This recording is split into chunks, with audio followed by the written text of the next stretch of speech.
He stopped for gas. They were in the van next to him. 4 little girls, identical, silent, bruised. And in that moment, millionaire Julian Bexley knew something was very, very wrong. What he did next would change all their lives forever. The old house sagged like it was trying to disappear into the dirt. Its peeling walls and broken windows offered no comfort from the damp Arkansas cold. Inside, 4 little girls lay huddled together on a thin mattress that smelled of mildew and dust. Their cheeks were hollow, hair tangled, and the matching purple dresses they wore were now stained with grime and tears. They were 5 years old, quadruplets, identical in face, but each one marked by a different wound life had carved into them. Aubrey, the quietest, held a sock rabbit missing an eye. Juniper sucked her thumb silently, her wide eyes scanning the cracked ceiling like she was expecting it to fall. Haven whispered made-up fairy tales to distract the others. And Lacey hadn't spoken since the night they were told their parents weren't coming home. Their uncle, Martin Whitlock, paced in the next room. His boots thudded heavily across the floorboards, and every time he swore, the girls flinched in unison. He was all they had left, not that he cared. He wasn't their father. He wasn't even kind. When their parents had died in a highway accident, Martin hadn't shed a tear. He showed up with a lawyer and a piece of paper that said legal guardian, and within 2 days their home was sold, their clothes stuffed into garbage bags, and they were dumped into this crumbling shack miles from the nearest town. Martin hadn't worked in years. He drank, he gambled, and he ranted about how the system owed him something. But now even the system had turned its back. Bills piled up, food ran out, and 4 frightened little girls became, in his eyes, an opportunity. That night, while the girls slept fitfully in the cold, Martin sat at the kitchen table with a burner phone. His hands were shaking, but not from guilt, just greed. "They're healthy," he said into the phone. "All 4. Same age, same face, pretty. No one's coming for them. 50 grand. That's cheap, right?" He listened to the voice on the other end. It was deep, muffled, in control.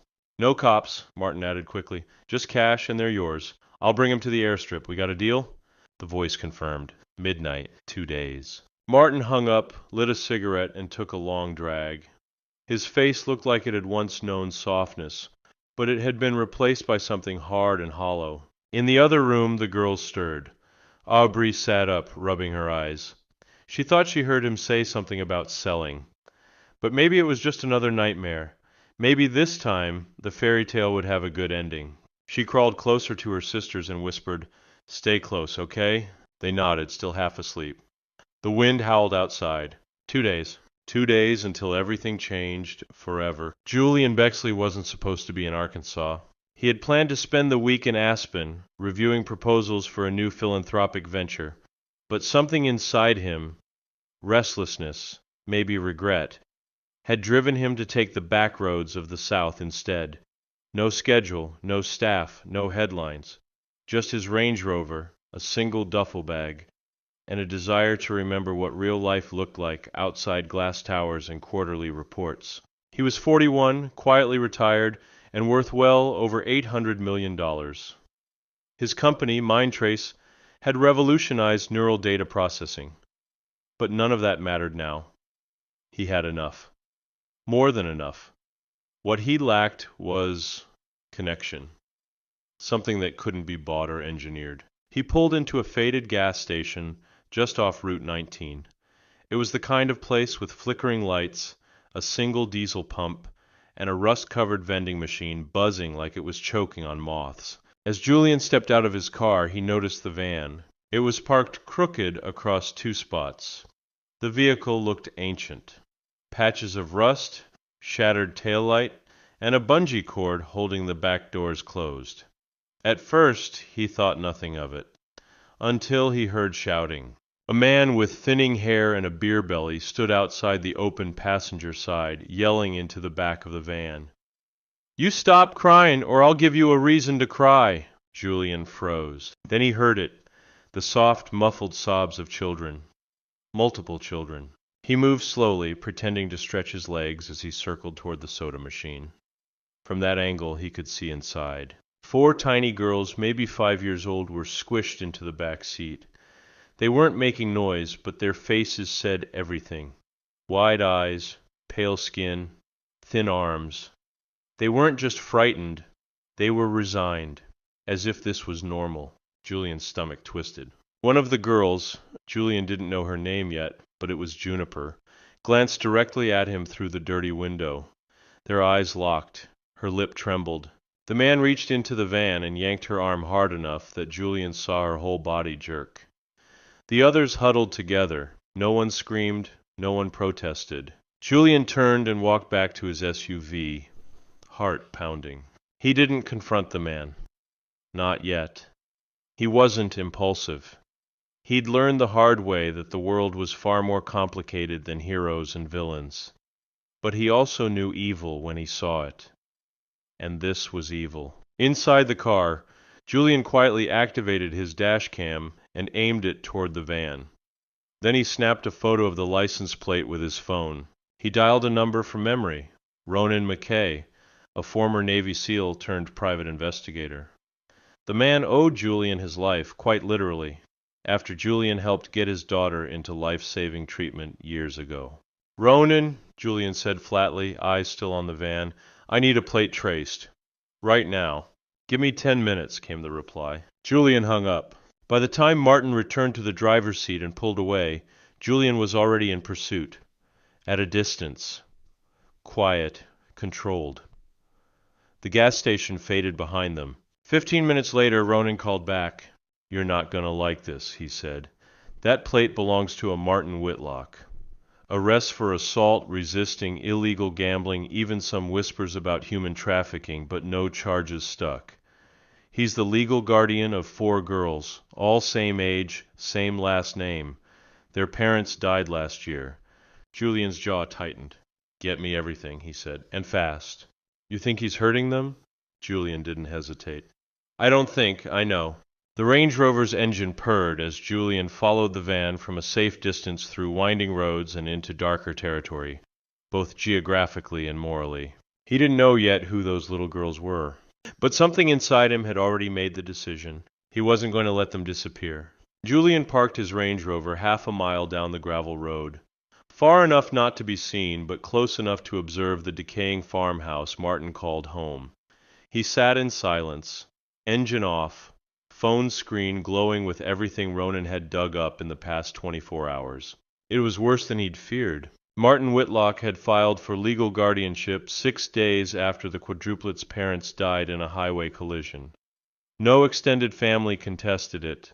No one knew the girls had survived, let alone where they'd gone.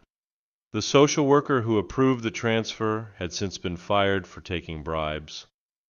And now Martin was in debt to a known trafficking ring based out of Tulsa. They called themselves Horizon Models, a front that scouted young girls from poor communities and offered them opportunities abroad. But the reality was darker. Girls vanished. And now 4 5-year-old sisters were scheduled to be handed off. Julian stared at the screen, where a blurry surveillance photo showed Martin in a diner booth with 2 well-dressed men. The timestamp was from earlier that week. A note from Ronan read, "Transaction confirmed. Meeting arranged. Abandoned airstrip. Outside Hugo, Oklahoma. Midnight tomorrow." Julian felt the weight of the moment press into his chest. He had the means, the reach, the power. But this wasn't business. This was a choice. He called Ronan. "I need a team." "Already assembling," Ronan answered. 2 ex-SEALs, 1 ex-FBI negotiator. No guns unless you say so. But you should know, the buyers are dangerous. "I don't care if they're ghosts," Julian said. "I'm not walking away from this." The following evening, the plan was in motion. Ronan's team would cover the perimeter of the airstrip, dressed as utility workers. Julian would play the role of the buyer, cash in hand, business casual, posing as someone desperate and morally flexible enough to pay for what couldn't be named aloud. The location was chilling, an old World War II-era airfield, long abandoned, with cracked tarmac and rusting hangars. A place no one would hear screams. Julian arrived early, the SUV's headlights slicing through the dark. He parked and waited. At exactly midnight, a battered truck pulled up on the opposite end of the strip. Martin stepped out, slamming the door. He was wearing the same flannel shirt Julian had seen at the gas station. His hair was slicked back, and his eyes darted nervously. The back door of the truck creaked open. 4 tiny girls stepped down, barefoot, arms zip-tied together at the wrists. Their faces were expressionless. They didn't cry. They didn't beg. Julian's stomach turned. He stepped forward with the briefcase, which was filled with realistic-looking bundles of cash, but it was bait. Ronan's team was already in place, radios live. Martin approached. "Didn't expect you to be early," he said, voice gruff. "Let's do this quick." Julian's expression didn't waver. "You said they were healthy." Martin jerked his thumb toward the girls. "They're fine. They don't talk much, but I figure that's a bonus for your kind." Julian gave a signal, a subtle tap of his ring finger against the handle of the briefcase. From the darkness, floodlights ignited. "Federal agents!" someone shouted. "Get on the ground!" Chaos erupted. One of the buyers reached for his waistband, but Ronan tackled him to the ground before he could draw. Another tried to flee, only to be dropped by a trained knee to the chest. Martin froze, eyes wild, then ran, only to be clotheslined by a steel pipe held by one of the SEALs. Julian didn't move. He went straight to the girls. They had collapsed to their knees, shielding one another. Haven was whispering something over and over. "Not again, not again." Julian dropped to his knees and gently lifted her chin. "You're safe now," he said, voice shaking. "No one's taking you. I promise." The girls stared at him like he was a dream. Then Aubrey whispered, "Are you the buyer?" Julian blinked. He nodded, but softly added, "I came to buy your freedom." Tears welled in her eyes, and for the first time since her parents' death, she reached out, touching his coat sleeve, as if to check he was real. Sirens wailed in the distance as local law enforcement arrived, tipped off anonymously hours before. Julian stood protectively in front of the girls as the scene unraveled behind him. Arrests, weapons, handcuffs. He didn't look back. He was too focused on the 4 little lives in front of him, and what came next. The SUV's engine hummed softly as Julian drove through the silent backroads toward Denver, one hand on the wheel, the other resting protectively near the girls seated behind him. It was just past 3 a.m. The highway was empty, lit only by moonlight and the occasional flicker of headlights from a passing truck. In the back seat, the quadruplets sat close together, still wearing the same torn dresses, their wrists now freed but raw from the zip ties. Blankets were draped over them, and a plush bear Julian had grabbed from a gas station sat untouched beside Haven. None of them spoke, not even a whisper. They just watched the trees pass by as if they didn't trust what was happening. And maybe they didn't. Julian caught their eyes in the rearview mirror, Juniper's specifically. Her gaze wasn't just hollow, it was waiting, waiting for something to go wrong, waiting for a slap, a sharp turn, for someone to yell, for the kindness to disappear. He gripped the steering wheel tighter. When they arrived at the private children's hospital in Denver, one Julian had donated millions to build, the night staff were already assembled outside. 2 pediatricians, a trauma nurse, a psychologist, and a translator in case the girls didn't speak English. But Julian had already told them, "Don't crowd them. One step at a time." He gently stepped out and opened the back door. The girls didn't move. Only when Julian crouched down and extended a hand did Aubrey, cautiously and slowly, place her small fingers into his. He didn't tug, he didn't force, he simply waited. One by one they followed him inside. The medical assessments were heartbreaking. Haven had scratches along her forearms, some self-inflicted. Lacey was severely dehydrated and had stress-induced aphasia. Her inability to speak was psychological, not physical. Juniper had signs of being struck multiple times. And Aubrey, the most withdrawn, had bruising along her ribs, one of which had a small fracture. Julian stayed for every exam. When a nurse suggested the girls be taken to a separate room so he could rest, Julian calmly replied, If they don't want me to leave, I'm not leaving, so ask them." They stayed silent, but Aubrey grabbed his shirt and didn't let go. So he remained, sleeping in a chair in the corner, arms crossed, eyes always opening when one of them stirred.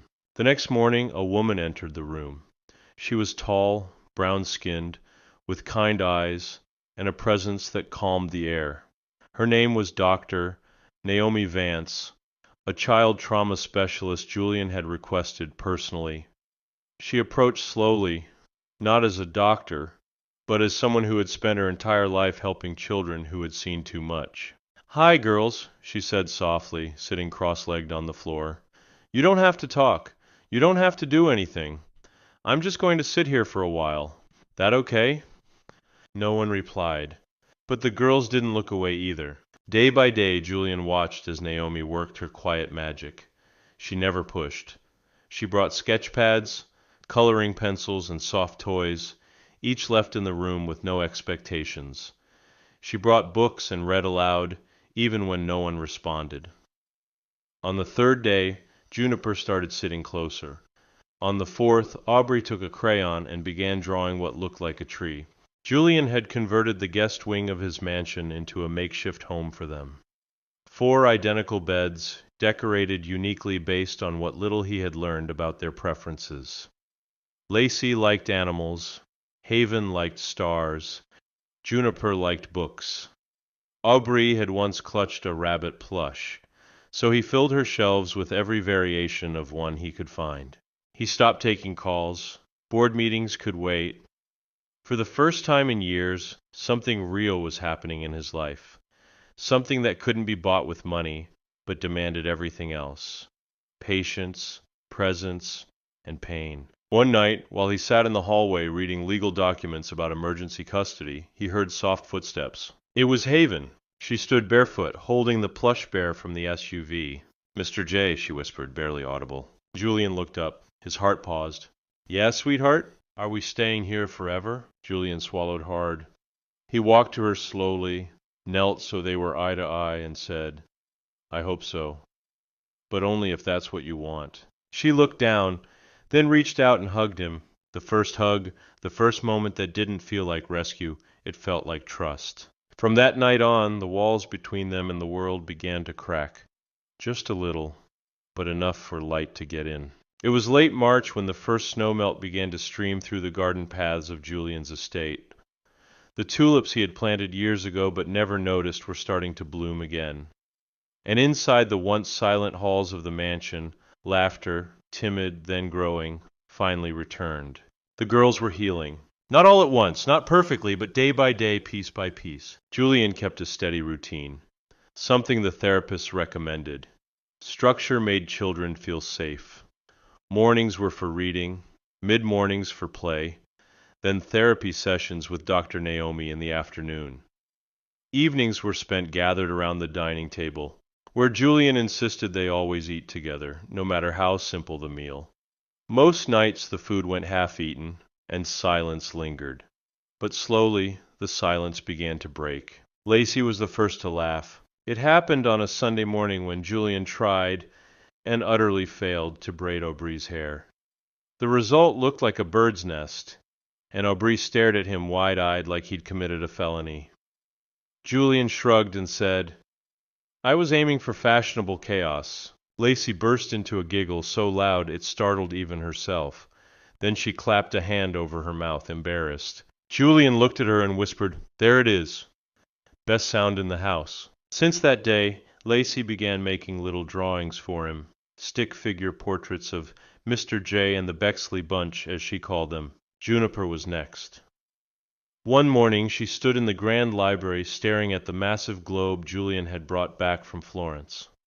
Without a word, she pointed to a dot on the map and said, "Is that where penguins live?" Julian knelt beside her. "That's Antarctica." She looked up. "Can we go there someday?" He smiled. "We can go anywhere you want." Haven started speaking more too, often asking difficult questions about their parents, about why bad people like Uncle Martin existed. Julian never lied. He didn't sugarcoat. He answered with care, with honesty, and always ended with the same truth. What happened to you was never your fault. But it was Aubrey who broke his heart wide open. It was late one night, well after the others had gone to bed. Julian was in the den, half asleep on the couch, paperwork still in his lap. He felt something small curl beside him. He looked down to see Aubrey, curled up with her sock rabbit. "I had a dream," she whispered, voice hoarse. Julian closed the folder and turned toward her. "Tell me?" She nodded. "I was back in the van, but this time you were there. You opened the door and light came in. Then we flew away." Julian blinked back emotion. "That's a good dream." She paused, then asked softly, "Are you going to keep us, even when we're not broken anymore?" The question shattered him. He lifted her into his arms and hugged her tight. "I didn't keep you because you were broken," he said. "I kept you because you're you, and I always will." Spring arrived, and with it came warmth, not just in the weather, but in the way the girls began to live without fear. They picked out new clothes. They chose new bed sheets. They had favorite foods now. Juniper adored strawberry pancakes, while Haven put ketchup on everything. Lacey insisted on singing the same off-key song every morning. Aubrey would draw endless fields of green grass with 4 girls and a man with a very tall hat labeled Mr. J. Julian built them a treehouse in the backyard, one with a hidden door and a reading nook. It became their sanctuary. Dr. Naomi said, "You've given them something no one else ever did, a future they believe in." Julian didn't speak. He just looked at the 4 girls in the treehouse window, waving down at him. One afternoon, after a game of hide-and-seek, they sat on the garden bench beneath the cherry tree. Julian brought out ice cream cones, handing one to each of them. Aubrey licked hers slowly and said, "Do we get to stay forever?" This time all 4 stared at him, waiting. Julian leaned back, smiling. "You're already home. The rest is just paperwork." And somewhere deep inside them, the fear that had once lived in every breath began to shrink.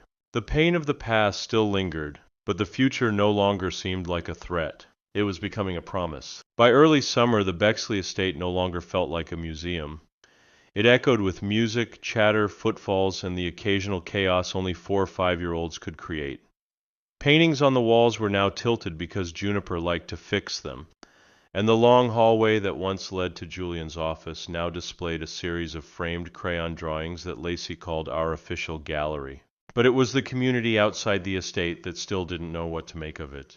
People whispered. At the farmer's market, at the cafe, even among his board trustees, everyone had an opinion about the reclusive millionaire suddenly raising 4 little girls who looked like angels with matching curls and wide, curious eyes. Julian knew the rumors. That he was rescuing them for PR. That this was some midlife crisis charity stunt. That the girls were probably just a short-term project. He didn't dignify any of it with a response. He didn't owe anyone an explanation. But the girls were starting to notice the stares. One Saturday morning, he took them to the local bookstore cafe. He loved the ritual, letting each girl pick a new story to read together that night. It was peaceful, familiar, or at least it had been, until they reached the cashier. The woman behind the counter froze when she saw the girls. Her polite smile tightened. She glanced at Julian, then at the 4 identical faces. What a unique group," she said with forced brightness. "Are they yours?" Julian nodded, gently placing an arm behind Aubrey's back. "Yes." "All of them?" she asked, voice edged with disbelief. "Yes," he said again, this time with less patience. Well, they're certainly lucky girls," the woman added, ringing up the book slowly. Lacey tugged at his shirt when they left. She didn't think we belonged. Julian knelt to her level on the sidewalk. "She doesn't know anything about what we've been through," he said. "What matters is that you're loved. You belong with me. Always." That evening, Julian had his staff cancel every public meeting. He made a decision. If the world wanted to wonder, let them. But these girls would never doubt for a second that they were wanted. The next morning he called his lawyer, Sarah Peterman, and said only one sentence. "File the adoption papers. Today." The legal process had already been underway for weeks. Interviews, background checks, home inspections. But this was the final step.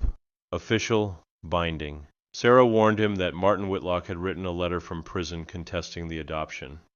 He claimed Julian had manipulated the situation, that the girls weren't mentally stable enough to make that choice. Julian didn't flinch. "Let him try," he said. "Let the whole damn world try. They're mine." Court proceedings were expedited due to the circumstances. Naomi provided her professional testimony, backed by child welfare officials and the private physicians who had tracked the girls' recovery. Every report told the same story. The girls were thriving under Julian's care. Their trauma was healing. Their personalities were blooming. Julian took them to the courthouse on a bright, cloudless day. He dressed them each in a different color dress, blue, pink, yellow, and lilac, so the judge wouldn't get confused by their identical faces. In the courtroom, the girls sat quietly until the judge, a kind-faced woman with silver glasses, asked, "Do you understand what it means to be adopted?" Haven raised her hand. "It means we don't have to go back." The courtroom fell silent. Julian's throat tightened. "And do you want Mr. Bexley to be your forever father?" the judge asked gently. All four girls nodded at once, then in unison said yes. Aubrey added quietly, "We already call him Dad." The judge smiled. "Then I see no reason to delay. The adoption is approved." Julian didn't speak at first. He couldn't. His eyes stung, his hands trembled, and he had to grip the bench to steady himself. Lacey reached up and took his hand. That night he surprised them with a new gift. Delicate gold necklaces with their initials engraved inside little heart-shaped lockets. On the inside flap of each was a photo he had secretly taken during one of their garden days, when all four were lying on the grass, laughing at something Aubrey had said. "This heart?" he said as they opened the boxes. "It's yours, always." The girls didn't say anything at first. Then Juniper whispered, "Does that mean you belong to us too?" Julian nodded, tears finally falling.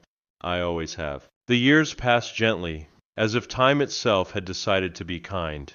The girls grew older, and with each birthday, the weight of their past faded further into the background, replaced by school plays, piano lessons, science fairs, and late-night story sessions curled up on the couch with Julian. By the time they turned 12, the girls had fully stepped into their identities. No longer just survivors, but individuals bursting with color and energy. Aubrey was thoughtful and poetic, always scribbling verses in her notebook and writing letters she never sent. Lacey had become the house's comic, telling jokes that rarely made sense but always made people laugh anyway. Juniper had an obsession with space and planets, taping glow-in-the-dark stars across her ceiling and reading books on astronomy late into the night. And Haven, fierce, passionate, and sharp, had declared she wanted to be a lawyer, so I can stop bad people with words. Julian, now in his late 40s, had turned down every business offer that tried to pull him back into the corporate world. His legacy didn't live in a tech empire anymore. It lived in the four girls who had once barely dared to speak, and now couldn't stop arguing over which movie to watch on weekends. But one night, an unexpected envelope arrived at the Bexley estate. Heavy, gold-trimmed, sealed in wax. It was an invitation to a high-profile charity gala in New York, honoring individuals who had made extraordinary contributions to children's welfare and recovery. Julian Bexley was to receive the Beacon of Hope Award, and they requested he deliver a speech. At first he planned to go alone. He didn't want to put the girls through that kind of attention again. But when Haven overheard him on the phone, she burst into his office. "Why aren't we going?" Julian blinked. "Because I didn't think you'd want to stand on a stage in front of hundreds of people." "We do," she said firmly. "It's not just your story, Dad. It's ours." The girls agreed unanimously, and so they flew to New York together, stepping off the private jet in dresses they had picked out themselves. One in deep blue, one in scarlet, one in purple gold, and one in ivory. They didn't look like the scared children from Arkansas anymore. They looked like they belonged in the world. The gala hall was dazzling. Chandeliers glittered overhead, music floated through the air, and every table was surrounded by philanthropists, CEOs, and politicians. Yet when Julian entered with the girls, heads turned, not because he was famous, but because of the way the girls held themselves. Proud, graceful, full of light. When it came time for the speech, Julian walked up to the podium, heart racing. But before he could speak, he saw a stir in the crowd. The girls had left their table and were now stepping onto the stage. Aubrey carried a small note in her hands. She stepped up beside Julian and whispered, "We wrote this together. Can we?" He stepped back, stunned, nodding. All four girls lined up and each read a single line. Aubrey spoke first. "Once we were forgotten," Lacey continued. "Once we were silent," Juniper said. "Once we were sold like things." Then Haven's voice rang out, clear and full of steel. "But now we are loved, we are seen, and we are Bexleys." The crowd was completely still. Then the applause began, soft at first, then rising like thunder. People stood. Some cried. Julian stepped forward, his voice hoarse. "I didn't rescue them," he said quietly into the microphone. "They rescued me." That night, as they walked out under the city lights, a journalist chased them down and breathlessly asked, "Mr. Bexley, what made you take in those four girls?" Julian smiled gently and turned to the girls. "Why don't you ask them?" Aubrey looked the reporter square in the eye and said, "Because he saw us when no one else did." And he didn't look away. It was the truth, and now the whole world had heard it. It was a warm evening in late June, the kind that made the air smell like honeysuckle and the sky stay light just a little longer. The Bexley estate was alive with laughter and gentle music as friends, mentors, and loved ones gathered for a quiet celebration. 12 years since the girls had first come home. There was no media, no photographers, no gala gowns or formal speeches this time. Just a backyard full of string lights, picnic blankets, grilled food, and people who had become part of the girls' lives. Dr. Naomi, the security team that had helped rescue them, their teachers, a few classmates, and the kind librarian who always reserved their favorite books. Julian stood near the large oak tree at the center of the yard, watching his daughters from a distance. They had set up their own booth labeled Future You Booth, where guests could write letters to themselves to be opened in 10 years. Lacey wore a glittery crown made of pipe cleaners.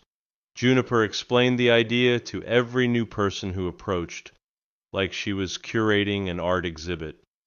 Aubrey passed out pens and smiled with a quiet grace that reminded Julian of her mother.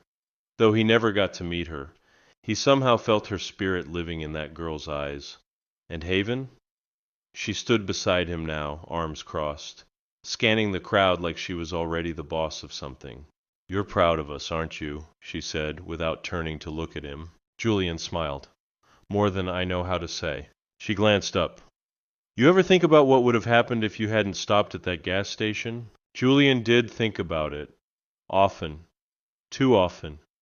He saw the alternate timeline in his dreams sometimes. 4 girls, lost forever. A man with too much money and no purpose.